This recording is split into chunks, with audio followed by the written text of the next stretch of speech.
Welcome our channel Legal Aid Academy and I'm Kansha.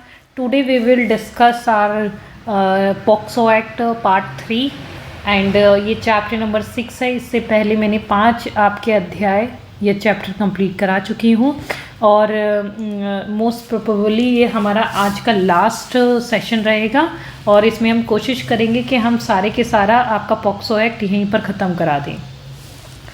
देखिएगा, जब बात आती है पॉक्सो एक्ट की तो पॉक्सो एक्ट है क्या? पॉक्सो एक्ट जो है बालकों के शोषण से संबंधित एक एक्ट है और जिसके 5 चैप्टर हमने करा दिए हैं और अब हम जो अपना स्टार्ट करा है अध्याय 6. बहुत ही सीक्वेंटली आपका ये चल रहा है और इसे आप इसी तरह समझ लें, ज़्यादा बेटर रहेगा. चैप्टर नंबर 6 क्या कहता है? बालक के कथनों को अभिलिखित करने की प्रक्रिया. कह रहा है जो बालक के कथन हैं, जो बच्चा कह रहा है, उसके बयान कहाँ अभिलिखित किए जाएंगे, कौन करेगा, कैसे करेगा, तो ये हम सब पढ़ेंगे. 24 क्या कह रहा है? 24 कह रहा है बालक के कथन को अभिलिखित किया जाना. जो बच्चा अपने बारे में बता रहा है उसको कहाँ पर अभिलिखित किया जाएगा, कैसे किया जाएगा? बालक के कथनों को बालक के निवास पर, मतलब जहाँ पर वो रह रहा है एक तो वहाँ पर कर दीजिए, ठीक है. बालक के कथनों के बालक के निवास पर, उसे उसके घर पर, या जहाँ साधारणता निवास करता है वहाँ पर, या उसकी पसंद के स्थान पर. नंबर 1 निवास पर या नंबर 2 उसकी पसंद के स्थान पर. और यथासाध्य उपनिरीक्षक की पंक्ति के. कह रहे हैं कि कौन करेगा? उपनिरीक्षक की पंक्ति से न्यून, मतलब उपनिरीक्षक की पंक्ति से नीचे का कोई भी ऑफिसर नहीं करेगा. और कौन करेगा? मुख्यतः महिला पुलिस अधिकारी के द्वारा ये किया जाएगा. अगर हम 24 की बात कहें तो 24 क्या कहता है? 24 कह रहा है कि उसके घर में कर दो, निवास स्थान पर कर दो, या जहाँ पर उससे ठीक लग रहा है उसके पसंद के स्थान पर कर दीजिए. जो उसके बयान दिए जाएंगे उसके पसंद के स्थान पर बयान ले लीजिए, ठीक है. करेगा कौन? कह रहा है उपनिरीक्षक. उपनिरीक्षक की पंक्ति के नीचे का कोई महिला नहीं हो सकती, ऊपर का ही कोई व्यक्ति उसे करेगा. बालक नंबर 2 पॉइंट हमारा क्या कहता है कि बालक के कथन को निम्नलिखित अभिलिखित किए जाते समय पुलिस अधिकारी वर्दी में नहीं होगा, ठीक है. वर्दी में नहीं होना चाहिए. अन्वेषण करने वाला पुलिस अधिकारी बालक के परीक्षण करते समय सुनिश्चित करेगा कि बालक किसी भी समय अभियुक्त के किसी भी प्रकार से संपर्क में न आया हो. कह रहे हैं कि अभियुक्त जो आपका जिस पर आपको डाउट है कि इसने इस बालक का शोषण किया है, उससे कोई संपर्क ना रहा हो बयान से पहले. इसका चौथा पॉइंट कहता है किसी बालक को किसी भी कारण से रात्रि में पुलिस स्टेशन पर नहीं निरुद्ध किया जाएगा. बच्चे को किसी भी कारणवश आपका पुलिस स्टेशन पर नहीं रोका जाएगा. 5वां पॉइंट कह रहा है पुलिस अधिकारी ये सुनिश्चित करेंगे कि बालक की पहचान पब्लिक मीडिया से तब तक सुरक्षित की जाएगी जब तक कि बालक के हित में विशेष न्यायालय द्वारा अन्यथा निर्देशित ना किया गया हो. कह रहे हैं जब तक कोर्ट निर्देशित ना करे तब तक उसकी पहचान को छुपाया जाएगा. तो ये था आपका पार्ट सेक्शन नंबर 24 और इम्पॉर्टेंट है. देखिए इससे क्वेश्चन बन जाते हैं.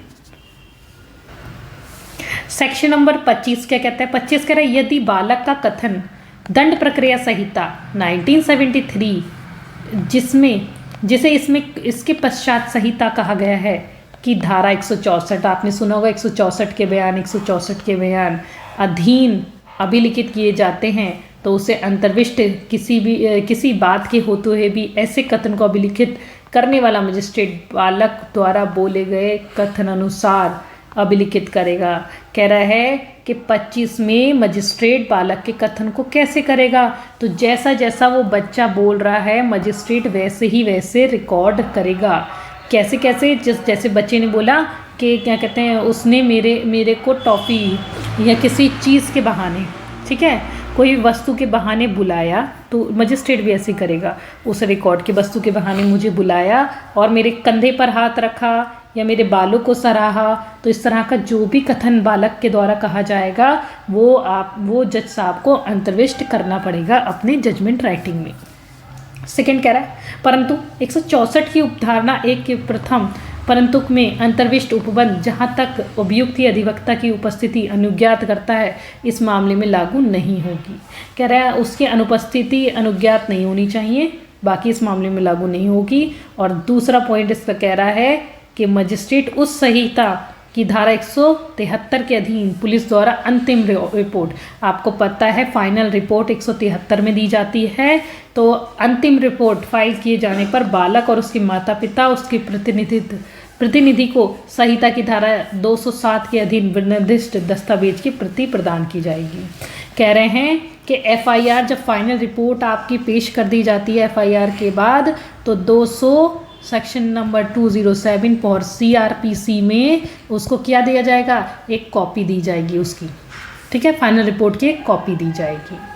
सेक्शन नंबर 6 क्या कह रहा है, ठीक है, बेसिकली 25 को अगर हम कहें तो मजिस्ट्रेट्स के लिए क्या है, मजिस्ट्रेट साहब के लिए कथन, और कथन कैसे लिखने होंगे उन्हें, कथन सेम जैसे बालक, जैसे बच्चा बोल रहा है उसके संग जो जो घटना घटित हुई है सेम वैसे एग्जैक्ट अपने उसमें लिखनी पड़ेगी उन्हें।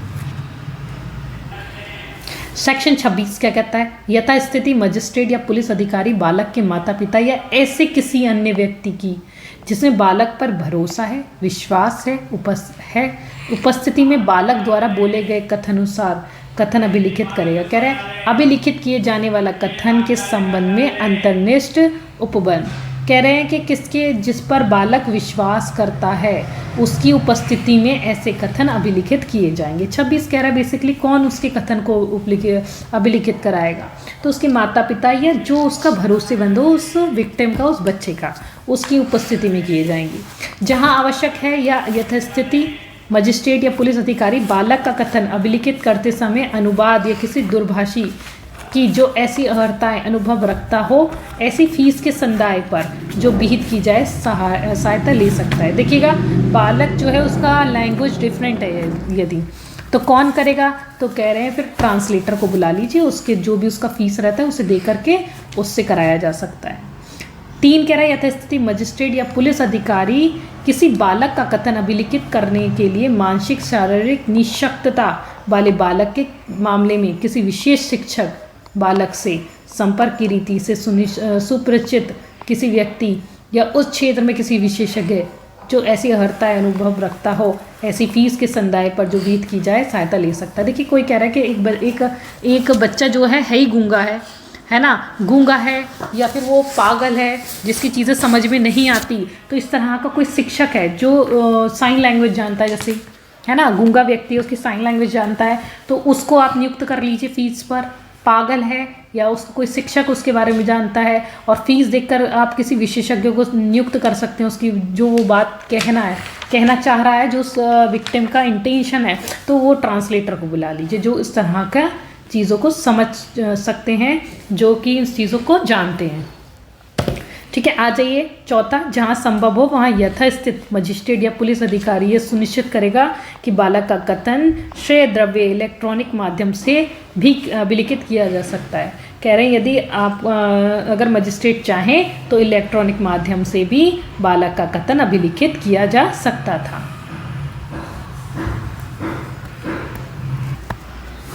सेक्शन नंबर 27 क्या कहता है, उस बालक की चिकित्सा परीक्षा जिसके संबंध में इस अधिनियम के अधीन कोई अपराध किया गया है, इस बात के होते हुए भी कि इस अधिनियम के अधीन अपराधों के लिए कोई प्रथम सूचना रिपोर्ट या परिवाद रजिस्ट्रीकृत नहीं किया गया है, दंड प्रक्रिया संहिता 1973 की धारा 164 के अनुसार की जाएगी।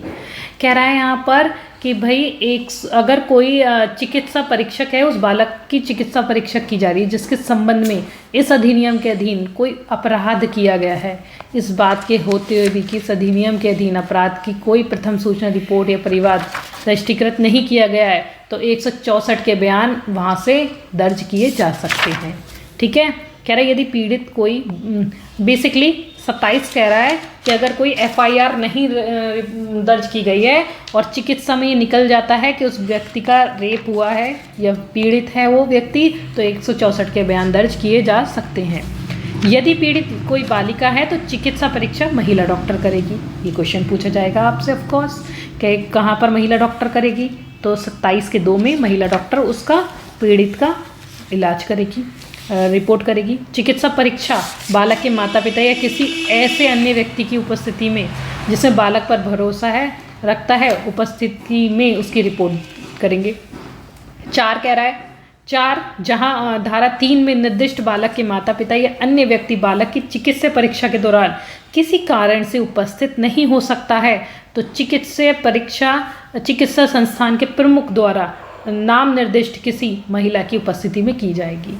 कह रहा है कि अगर वो हॉस्पिटल में है और हॉस्पिटल में क्या है कि कोई भी उपस्थिति ही नहीं है, उसका घर वाला उससे जुड़ा कोई भी व्यक्ति उपस्थित नहीं है, तो कौन करेगा? तो कह रहा है कि फिर वो जो भी चिकित्सा संस्थान का जो प्रमुख होगा वो जिसका भी नाम दे किसी भी महिला, और होना कौन चाहिए? वो महिला ही होनी चाहिए, विमेन ही होनी चाहिए, जिसका वो नाम दे और उसकी उपस्थिति में ऐसी चिकित्सा का परीक्षण किया जाएगा। तो ये था हमारा 27 सेक्शन। चैप्टर नंबर 7 आ जाता है, विशेष न्यायालय को बताएगा।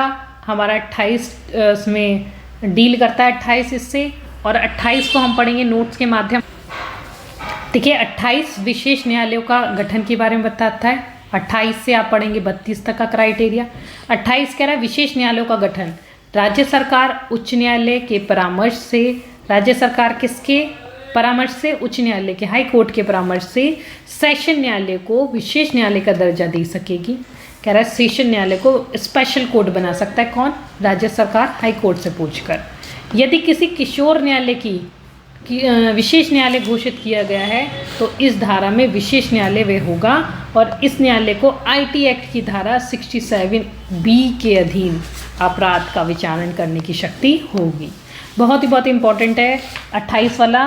कह रहा है विशेष न्यायालय का गठन कहाँ किया जाएगा? तो राज्य सरकार हाई कोर्ट से पूछ करके और विशेष न्यायालय का दर्जा विशेष न्यायालय बना देगा। और किसको दर्जा मिलेगा इसका? तो कह रहे हैं कि न्यायालय इसको आईटी एक्ट की धारा 67B के अधीन अपराध का विचारण करने की शक्ति प्रदान कर देगा। 29 कह रहा है जहां किसी व्यक्ति को उस अधिनियम की धारा 3, 5, 7 और 9 के अधीन किसी अपराध को दुष्प्रेरण या करने या दुष्प्रेरित करने के लिए अभियोजित किया गया है तो वहां न्यायालय तक की अवधारणा करेगा कि ऐसे व्यक्ति ने यथास्थित वे अपराध किया है, दुष्प्रेरित किया है या उसके करने का प्रयत्न किया है, जब तक कि उसके विरुद्ध में साबित नहीं किया जा सकता। 29 बेसिकली बताता है आपको दुष्प्रेरण की बात बताता है, और दुष्प्रेरण आईपीसी के सेक्शन 107 में डिफाइन किया गया है और 107 से ही इसे लिया जाएगा। ठीक है, कह रहा है 29 कह रहा है अगर आपने जो दुष्प्रेरित कार्य किसी बालक से दुष्प्रेरित कार्य करा रहे हैं तो 107 दुष्प्रेरण से लिया जाएगा। और 30 कह रहा है कि इस अधिनियम के अधीन किसी अपराध के लिए कोई अभियोजित है या अभियुक्त की कोई आपराधिक मानसिक स्थिति की उपेक्षा करेगा तो विशेष न्यायालय ऐसी मानसिक स्थिति की विधा मान्यता की अवधारणा करेगा, किंतु अभियुक्त के लिए तथ्य साबित करने के लिए प्रतिरक्षा होगी कि उस अभियोजन के लिए किस अपराध के लिए अभियोजित कृत्य के संबंध में ऐसी मानसिक दशा नहीं थी। देखिएगा, कह रहा है कि ये उस अभियुक्त को ये साबित करना होगा कि वे जो अपराध उसने किया है ऐसी मानसिक दशा उसमें नहीं थी करने की। ठीक है, और किसी दुष्प्रेरित कार्य से यह कराया गया है। इस धारा के प्रयोजन के लिए किसी तथ्य का साबित किया जाना केवल तभी कहा जाएगा जब विशेष न्यायालय उसके युक्त संदेह से परे विद्यमान होने पर विश्वास करता है, और केवल तब नहीं जबकि विद्यमानता संभाव्यता प्रबलता द्वारा स्थापित की जाएगी। स्पष्टीकरण इसका एक बार पढ़ लेते हैं। इस धारा में आपराधिक मानसिक दशा के अंतर्गत आशय हेतु किसी ज्ञान या तथ्य की विश्वास किए जाने का कारण भी है। आप देखिएगा 29 और ये 30 और 29-30 जो पढ़ेंगे ये पूरा अबेटमेंट पर रिलेट करता है और विश्वास रखने का अगर कारण है उससे संबंधित है 29 और 30। और हमारा लास्ट इसका सेक्शन रहेगा 31 और 32, और ये पढ़ के नेक्स्ट वीडियो में आपका ये एक्ट कंप्लीट करा दिया जाएगा। इस अधिनियम में अन्यथा उपबंधित सिवाय दंड के 1973 के उपबंध, जमानत, बंधपत्र, विधेयक सहित किसी विशेष न्यायालय के समक्ष कार्यवाही को लागू होंगे, और उक्त उपबंधों के प्रयोजन के लिए विशेष न्यायालय को सेशन न्यायालय समझा जाएगा तथा विशेष न्यायालय के समक्ष अभियोजन का संचालन करने वाले व्यक्ति को अभियोजक। कह रहा है कि जो सेशन न्यायालय होगा उसे स्पेशल न्यायालय समझा जाएगा। 31 बता रहा है कि अगर इस तरह का कोई केस आता है तो सेशन न्यायालय को स्पेशल कोर्ट समझा जाएगा, जहाँ पर स्पेशल कोर्ट्स नहीं होंगे। जिस जगह पर, और जो हमारा विशेष न्यायालय के समक्ष अभियोजन चलाएगा, जो वकील साहब खड़े होंगे उन्हें लोक अभियोजक समझा जाएगा, जिन्हें 7 ईयर का अनुभव होना कंपलसरी है। और 32 कह रहा है कि राज्य सरकार राज्य सूचना राजपत्र में अधिसूचना द्वारा केवल इस अधिनियम के उपबंधों के अधीन मामले का संचालन करने के लिए विशेष न्यायालय के लिए एक विशेष लोक अभियोजक नियुक्त करेगी। 32 का पॉइंट 1 कह रहा है कि स्पेशल कोर्ट्स के लिए एक स्पेशल लोक अभियोजक, ठीक है, लोक अभियोजक को अपॉइंट करेगा कौन? राज्य सरकार। ये क्वेश्चन आएगा आपका कि राज्य सेक्शन नंबर 32, और इसमें हम पढ़ रहे थे कि सेकंड वाला उपधारा 1 के अधीन विशेष लोक अभियोजक के रूप में नियुक्त किए जाने के लिए कोई व्यक्ति केवल तभी पात्र होगा यदि उसने 7 वर्ष से न्यूनतम अवधि के लिए अधिवक्ता के रूप में विधिवक्ता रहा हो। तो कहने का मतलब यह है कि अगर कोई व्यक्ति 7 साल तक का प्रैक्टिस में रहा है तो वो तभी सेक्शन नंबर 32 में तभी वह लायबल होगा, अन्यथा नहीं। राज्य सरकार उसे 7 ईयर तक की प्रैक्टिस का देखेगी, देन उसे अपॉइंट करेगी। तीसरा पॉइंट इसका क्या कहता है? तीसरा पॉइंट कह रहा है इस धारा के अधीन विशेष लोक अभियोजक के रूप में नियुक्त प्रत्येक व्यक्ति दंड प्रक्रिया संहिता 1973 की धारा 2 के खंड पा के अर्थांतर्गत एक लोक अभियोजक समझा जाएगा और उसे संहिता के उपबंध तदनुसार प्रभावी होंगे। कह रहे हैं कि आप देखिएगा पब्लिक प्रोसिक्यूटर जो कि आपके CRPC का सेक्शन कौन सा 2 के क्यू में, क्यूडर प्रोसिक्यूटर, मैं इसे ऐसे याद करती हूँ। तो देखिएगा क्यू में डिफाइन किया गया है, तो कह रहे हैं कि CRPC का सेक्शन 2Q से इसे लिया जाएगा section. Now then chapter number 8 आ जाता है हमारा, और चैप्टर नंबर 8 कहता है विशेष न्यायालय की प्रक्रिया, शक्तियाँ और साक्ष्य का अभिलेखन के बारे में बताता है। कोई 33 का पहला पॉइंट कह रहा है कोई विशेष न्यायालय अभियुक्त को विचारण के लिए उसके सुपुत्र किए बिना किसी अपराध का संज्ञान ऐसे अपराध का गठन करने वाले न्यायालय का परिवाद प्राप्त करे या ऐसे तथ्यों की पुलिस रिपोर्ट पर ले सकेगा। देखिए विशेष न्यायालयों की प्रक्रिया की शक्ति बताइए। कहा गया है कि कोई भी आपका न्यायालय होगा जो स्पेशल कोर्ट होगा, वो अभियुक्त को, जो इसमें अभियुक्त है, इसमें अभियुक्त को विचारण के लिए सुपुर्द किए बिना किसी अपराध का संज्ञान ऐसे अपराध का गठन करने वाले या परिवाद प्राप्त करने पर या तथ्यों की पुलिस की रिपोर्ट पर ले सकेगा। कह रहे कंप्लेंट कर लो तब भी ऐसा न्यायालय उसकी रिपोर्ट कर सकता है अभियुक्त की, है ना, संज्ञान में ले सकता है, या फिर पुलिस ने कोई रिपोर्ट कर दी है तब ले सकता है। तो बेसिकली 33 का पॉइंट नंबर 1 ये बताता है कि अगर स्पेशल कोर्ट में कोई ऐसा विचारण आया है या उसको सुपुर्द किया गया, उसको सौंपा गया है, तो वो संज्ञान किन पर लेगा? एक तो परिवाद पर, कंप्लेंट पर ले लेगा, या फिर पुलिस रिपोर्ट पर ले लेगा। और पुलिस रिपोर्ट CRPC में हमारा 154 में दिया गया है, ठीक है, आइएगा। ये दूसरा पॉइंट कहता है इसका यथास्थिति विशेष लोक अभियोजक या अभियुक्त के लिए उपसंजात होने वाले काउंसलर बालक की मुख्य परीक्षा, प्रति परीक्षा या पुनः परीक्षा अभिलिखित करते समय बालक से पूछे गए प्रश्न, पूछने वाले प्रश्नों को विशेष न्यायालय को सूचित करेगा, जो क्रम से उन प्रश्नों को बालक के समक्ष रखेगा।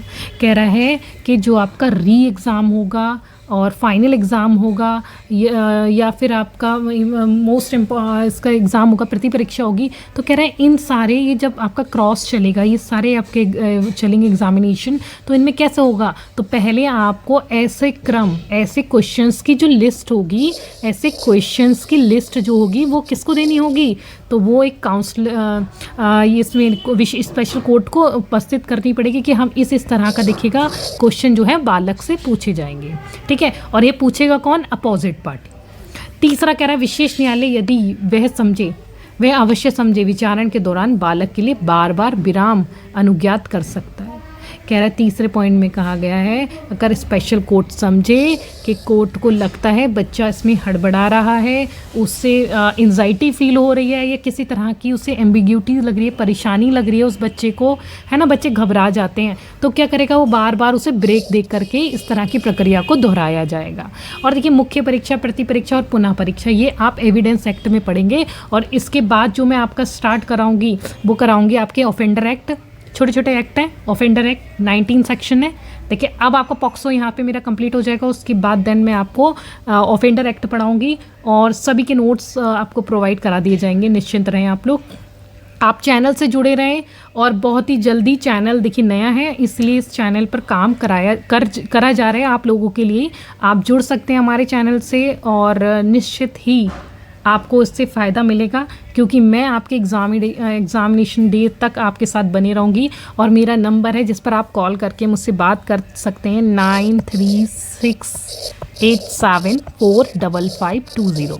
और एक चीज़ और, मैंने बच्चों के कमेंट पढ़े कि मैम आपने ये वाला सेक्शन छुड़वा दिया। देखिए हमें जूरिस्ट नहीं बनना, हमें एग्ज़ाम क्लियर करना है, तो जो एग्ज़ाम पॉइंट ऑफ व्यू से इम्पॉर्टेंट सेक्शंस हैं वही पढ़े जाते हैं, सब कुछ आपको नहीं पढ़ना होता किसी भी सिलेबस में, ठीक है। तो मुझ पर विश्वास रख के आप लोग इससे कर सकते हैं।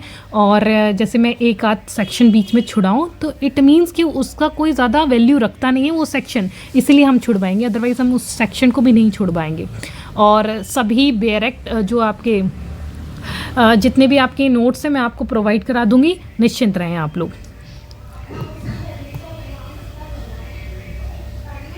चलेगा, स्टार्ट कर दें फिर। तीसरा कह रहा है कि बार बार विराम चिन्ह लगा सकता है। और इसका चौथा पॉइंट कह रहा है कि विशेष न्यायालय बालक के परिवार के किसी सदस्य, संरक्षक, मित्र या नातेदारी की जिसमें बालक का भरोसा हो, विश्वास हो, न्यायालय की उपस्थिति अनुज्ञात करके बालक के लिए मित्रतापूर्वक वातावरण सर्जित कर सकता है। कह रहे स्पेशल कोर्ट क्या करेगा, उस बच्चे को हमें एक ऐसा एटमॉस्फेयर देना है ना जब तक एटलीस्ट उसका मेंटल स्टेबिलिटी ठीक रहे, है ना। तो हम क्या करेंगे, कोर्ट क्या करेंगे, हम मींस कोर्ट, देखिए आप सब लोग जुडिशरी की प्रिपरेशन कर रहे हैं तो एज अ लॉयर आप एज अ कोर्ट आप अपने आप को ले सकते हैं। तो आपको क्या करना होगा, एज अ जज आपको क्या करना होगा, आप उसका एक एटमॉस्फेयर क्रिएट कर सकते हैं जिसमें उसके फ्रेंड्स, उसके रिलेटिव्स, उसके जितने उसके पेरेंट्स हैं, संरक्षक हैं, इन सब के लिए जिन पर आपको विश्वास है या बालक को विश्वास है, न्यायालय उपस्थिति में अनुज्ञात करके बालक के लिए मित्रतापूर्वक वातावरण सुसर्जित कर सकेगा। मतलब जो कोर्ट का वातावरण होगा इन सब लोगों के बीच ही होगा, ठीक है। नेक्स्ट, इसका 5वां पॉइंट कहता है आपसे ये सुनिश्चित करेगा कि बालक को न्यायालय में साक्ष्य देने के लिए बार बार उपस्थित नहीं होना पड़े, ठीक है, नहीं बुलाया जाए। और छठा पॉइंट इसका कह रहा है विशेष न्यायालय विचारण के दौरान आक्रमक या बालक के चरित्र या हनन संबंधी प्रश्न पूछने के लिए अनुज्ञात नहीं करेगा और सुनिश्चित करेगा कि सभी समय बालक की गरिमा बनाए रखी जाए। विशेष न्यायालय सुनिश्चित करेगा कि अन्वेषण या विचारण के दौरान किसी भी समय बालक की पहचान प्रकटन ना किया जाए। 7वां पॉइंट कह रहा है परंतु ऐसे कारणों में से अभिलिखित किया जाए विशेष न्यायालय ऐसे प्रकटन की अनुज्ञा दे सके कि यदि उसकी राय में ऐसा प्रकटन बालक के हित में है। कह रहा है कि हो सकता है स्पेशल कोर्ट ऐसा प्रकटन मतलब को उसके बारे में छापने के लिए बता सके या दे सके, अखबार, न्यूज़पेपर सब में दे सके तो किया जा सकता है। और छठा पॉइंट इसका बता रहा था कि बालक के चरित्र पर, किसी बालक के चरित्र पर आप आघात नहीं करेंगे। जैसे 16 साल की कोई लड़की है, उसके संग रेप हुआ है, तो ये नहीं कहा जाएगा कि तुम तो सेक्सुअल इंटरकोर्स पहले ही कर चुकी थी आपके 100 बॉयफ्रेंड्स से। तो इस तरह के कोई भी एक्टिविटी, इस तरह की बात, कैरेक्टर सर्टिफिकेट्स नहीं दिए जाएंगे। 6 पॉइंट ये बता रहा है। स्पष्टीकरण 7 का हम पढ़ लेते। कह रहे इस उपबंध के उपधारा के प्रयोजन के लिए बालक की पहचान में बालक के कुटुंब, विद्यालय, नातेदार, पड़ोसी की पहचान या कोई अन्य सूचना जिसके द्वारा बालक की पहचान का पता चल सके सम्मिलित होंगी। कह रहे आपने क्या कहा, वो बालक नहीं है लेकिन उसके घर के आसपास का एरिया बता दिया, वहाँ का रहने वाला वो है ना, कोई न्यूज़ रिपोर्टर है उसने बता दिया कि इस जगह का वो रहने वाला है, मकान नंबर ये, तो ये सब भी इसमें इंक्लूड किया जाएगा। आइए 8वां पॉइंट इसका कह रहा है समुचित मामले में विशेष न्यायालय दंड के अतिरिक्त बालक को कारित किसी शारीरिक या मानसिक आघात के लिए ऐसे बालक के तुरंत पुनर्वास के लिए उसको ऐसे प्रतिकर के संदाय का निर्देश दे सकेगा जो विहित किया गया है। ठीक है, कह रहा है कि समुचित न्यायालय विशेष न्यायालय दंड के अतिरिक्त बालक को कारित किसी शारीरिक या मानसिक आघात के लिए बालक के तुरंत पुनर्वास के लिए उसको प्रतिकर, देखिए उसको पैसा दिलाया जाएगा, संदाय के लिए किया जाएगा और विहित किया जाएगा कि बालक को ऐसे स्पेशल कोर्ट द्वारा क्या दिया जाएगा, कंपनसेट कराया जाएगा। इसका 9वां पॉइंट कह रहा है इस अधिनियम के उपबंधों के अधीन रहते हुए विशेष न्यायालय को इस अधिनियम के अधीन किसी अपराध के विचारण के प्रयोजन के लिए सेशन न्यायालय सेशन न्यायालय की सभी शक्तियां होंगी और ऐसे अपराध का विचारण ऐसे करेगा मानो वे सेशन न्यायालय हो। कह रहा है कि स्पेशल कोर्ट ऐसे विचारण करेगा जैसे क्या हो वो, जैसे कि वो सेशन कोर्ट होता है, इस तरह से विचारण करेगा। और यथा आपको पता है सेशन कोर्ट को मृत्युदंड देने तक का अधिकार होता है ना, LI या फिर लाइफ इम्प्रिजनमेंट हो गया, डेथ पेनल्टी, ये सब दे सकता है, प्लस आपका जुर्माना। यथा शाक्य सेशन न्यायालय के समक्ष विचारण के लिए दंड प्रक्रिया संहिता 1973 में निर्दिष्ट प्रक्रिया का अनुसरण करेगा। ठीक है, 34 क्या कह रहा है, 34 कह रहा है जहाँ इस अधिनियम के अधीन कोई अपराध किसी बालक द्वारा किया जाता है वहाँ ऐसा बालक पर किशोर न्यायालय अधिनियम 2000 के उपबंधों के अधीन कार्यवाही की जाएगी। कह रहा है 34 में कह रहा है कि अगर इस तरह का कोई अपराध किया जाता है तो किसके अंतर्गत, तो बालक की देखरेख संरक्षण अधिनियम है ना, इसके तहत इसमें कार्यवाही की जाएगी। और यदि इसका दूसरा पॉइंट कह रहा है यदि विशेष न्यायालय के समक्ष ऐसी कार्यवाही के इस संबंध में कोई प्रश्न उठता है कि कोई बालक है या नहीं है, अब पता कैसे चलेगा बालक है या नहीं है, तो ऐसे प्रश्न अवधारणा केवल विशेष न्यायालय द्वारा ऐसे व्यक्ति की आयु के बारे में स्वयं समाधान के पश्चात किया जाएगा और वह ऐसे अवधारणा के लिए कारणों को लिखबद्ध करेगा। कह रहा है कि वो देखेगा कि ये 18 साल तक का बच्चा है कि नहीं है, उससे ऊपर है। तीसरा पॉइंट हमें छोड़ देना, इतना इम्पॉर्टेंट नहीं है ये चीज़ें, देखिए सब कुछ नहीं पढ़ना होता है आपको। आ जाइए आपका 35 पर। 35 क्या कहता है, 35 कह रहा है बालक के साक्ष्य को विशेष न्यायालय द्वारा अपराध का संज्ञान लिए जाने के 30 दिन के भीतर अभिलिखित किया जाएगा। कह रहे हैं जैसे ही मजिस्ट्रेट ने इस पर कॉग्निजेंस ले लिया, अपने ज्ञान में कोई बात ले ली, कॉग्निजेंस संज्ञान मीन्स होता है जैसे ही मजिस्ट्रेट को लगता है कि अब इस तरह का ज्ञान हम ले लेते हैं, इसको हमें आगे बढ़ाना है केस को, तो वो 30 दिन के भीतर, कितने 30 डेज़ के भीतर अभिलिखित किया जाएगा। और विलम्ब के कारण भी कि 30 दिन मतलब क्यों इतना लेट हो गया, और स्पेशल कोर्ट द्वारा अभिलिखित किया जाएगा इस तरह का केस। अगर इस तरह का कोई केस आता है तो कोर्ट जो है इस पर संज्ञान लेकर के 30 दिन के अंदर इस पर कार्यवाही शुरू कर देगा बेसिकली। और आपसे क्वेश्चन बनेगा, देखिए हमसे पूछेगा किस तरह के क्वेश्चन बनेंगे, तो क्वेश्चन बनेगा कि जैसे ही कोई बालक से जुड़ा कोई अपराध कोर्ट में इंट्रोड्यूस किया जाता है, लाया जाता है, तो कितने दिन के भीतर कॉग्निजेंस लेने के बाद ट्रायल शुरू हो जाता है, तो कितने दिन के भीतर शुरू हो जाता है, तो 30 दिन के भीतर। दूसरा पॉइंट कह रहा है विशेष न्यायालय यथासंभव अपराध का संज्ञान लिए जाने की तारीख से 1 वर्ष की अवधि के भीतर विचारण पूरा करेंगे। कह रहे हैं और विचारण कितने वर्ष की अवधि के भीतर करेंगे, तो 1 वर्ष के भीतर करेंगे। ओके, 1 वर्ष के भीतर आप क्या करेंगे, विचारण करेंगे। 36 कह रहा है विशेष न्यायालय ये सुनिश्चित करेगा कि बालक किसी भी प्रकार से साक्ष्य को अभिलिखित करते समय अभियुक्त के सामने अभिदर्शित नहीं किया गया, जबकि उसी समय वह सुनिश्चित करेगा कि अभियुक्त उस बालक का कथन सुनने और अपने अधिवक्ता से संपर्क में रहेगा। कहा गया है 36 में कि विशेष न्यायालय सुनिश्चित करेगा कि स्पेशल कोर्ट ये करेगा सुनिश्चित क्या, कि बालक किसी प्रकार के साक्ष्य को अभिलिखित करते समय अभियुक्त के सामने अभिदर्शित ना हो, मतलब जो ऑफेंडर है, ठीक है, उसके सामने क्या उस बच्चे को नहीं लाया जाएगा, उसके जो बयान है वो किसके सामने दर्ज नहीं कराए जाएंगे, अभियुक्त के सामने। बेसिकली ये बात कह रहा है 36। कह रहा है 36 का 2 कह रहा है उपधारा 1 प्रयोजन के लिए विशेष न्यायालय बालक का कथन वीडियो कॉन्फ्रेंसिंग के द्वारा भी करा सकता है। इसका 1 कह रहा है अपराधी के सामने मत कराओ उससे, है ना, अपराधी के सामने रिकॉर्ड मत कराओ। दूसरा कह रहा है वीडियो कॉन्फ्रेंसिंग से करा दो, बस यही 2 इसमें चीज़ें हैं।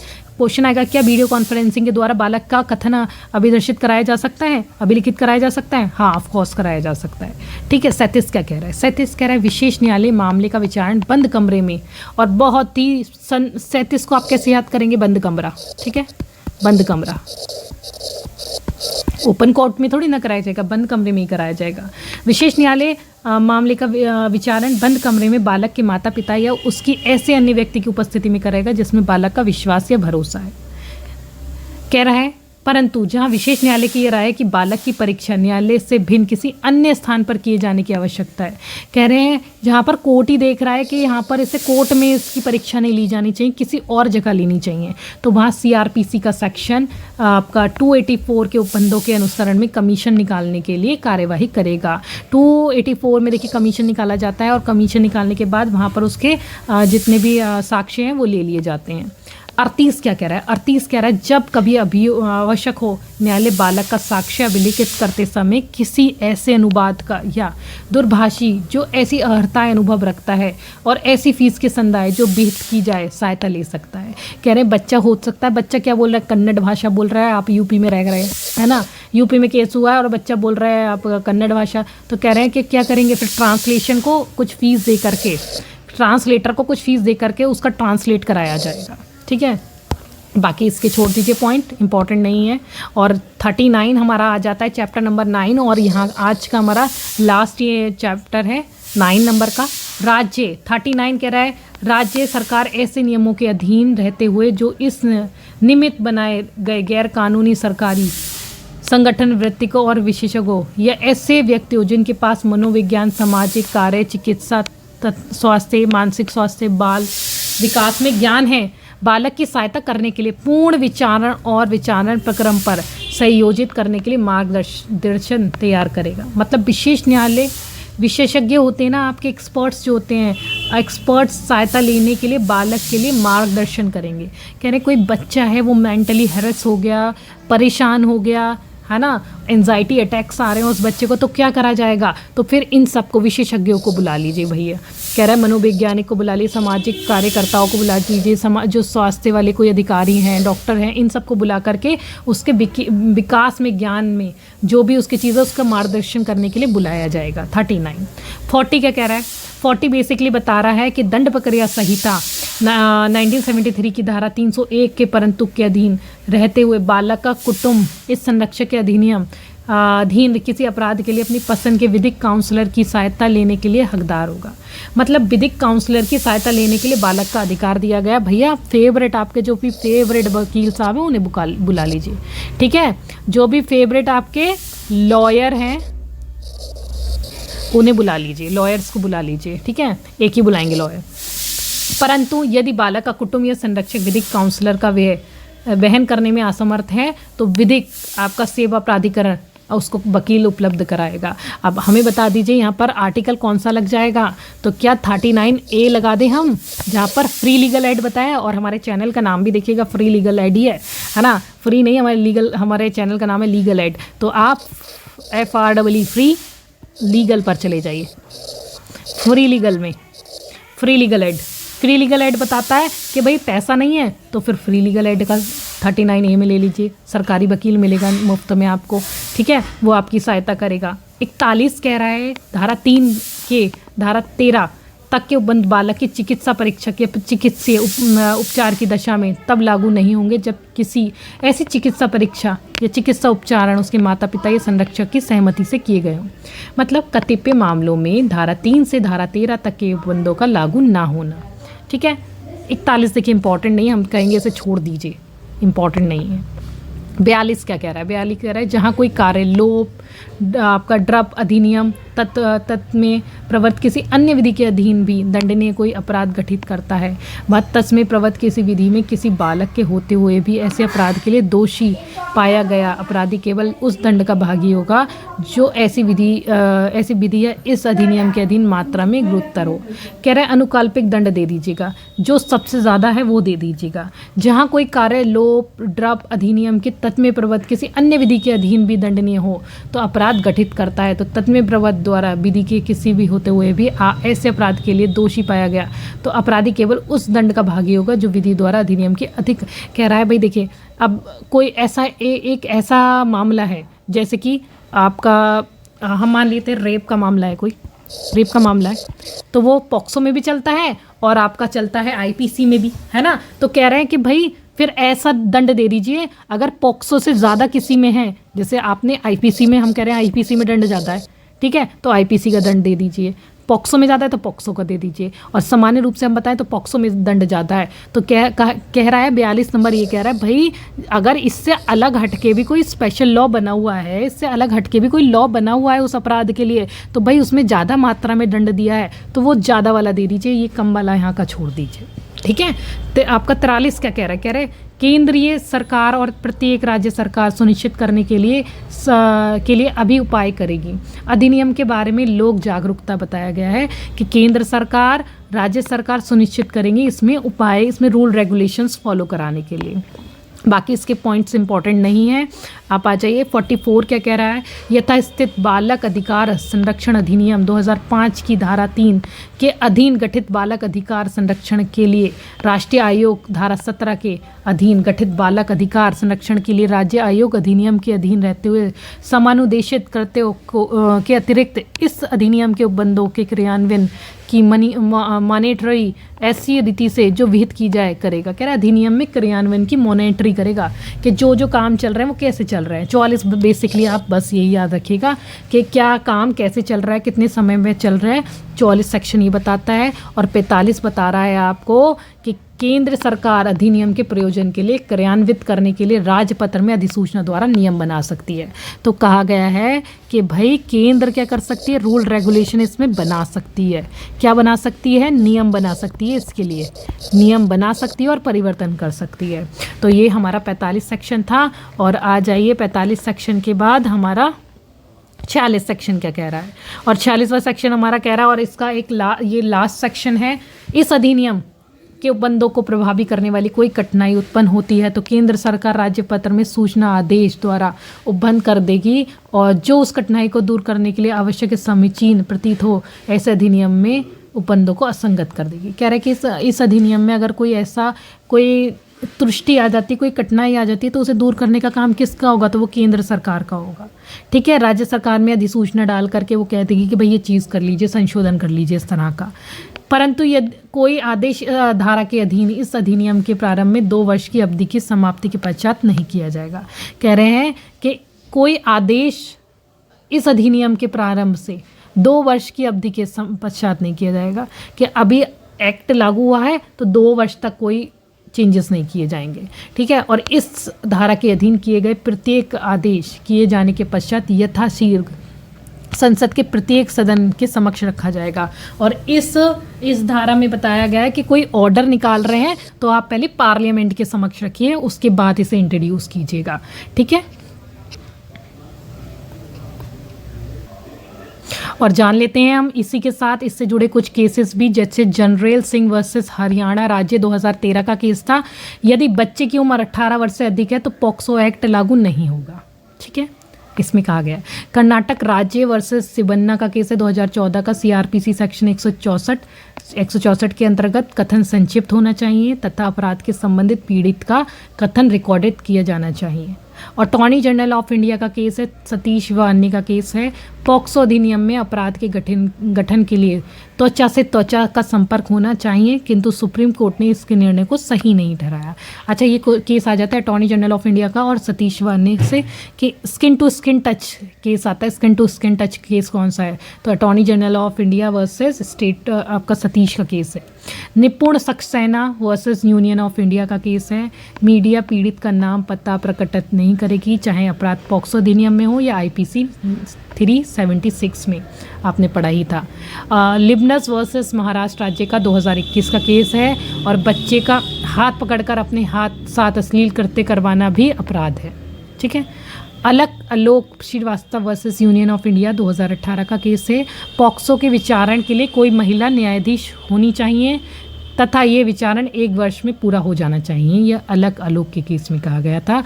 और देखिएगा, इसी के तहत मैं आज अपना एक एक्ट का वादा पूरा कर चुकी हूँ और इसी के तहत आपका अगला जो हमारा एक्ट रहेगा वो ऑफेंडर एक्ट रहेगा। और आप लोग मुझसे अगर कोई भी आपको प्रॉब्लम है, कुछ नोट्स चाहिए, आप मुझे 9368745520 पर कॉल करके मुझसे ये सब चीज़ प्राप्त कर सकते हैं। धन्यवाद। और हमारे चैनल पर बने रहिए। बहुत ही आसान तरीके से आपको पूरा राजस्थान आरजीएस की तैयारी कराई जाएगी और वो भी बिल्कुल फ्री ऑफ कॉस्ट। धन्यवाद। हाँ, और अगर हमारा चैनल अच्छा लगे इसे लाइक, शेयर और सब्सक्राइब आप कर सकते हैं, वो आपकी इच्छा पर निर्भर करता है।